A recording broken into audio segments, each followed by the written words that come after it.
Hey guys, in this video we're going to talk about how you can replace video background in Capcut PC. But before we begin, don't forget to hit the subscribe button.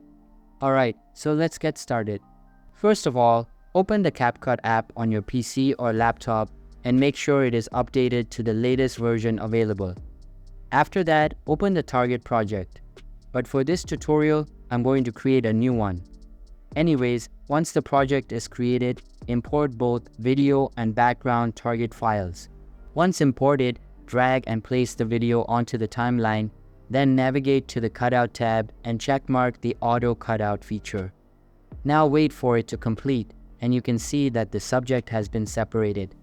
Now, place the background file under the video and match its timing. Once done, play it and see if there is anything unwanted. That's how you can replace video background in Capcut PC. So that's all for today's video. Hope you liked the video. Thanks.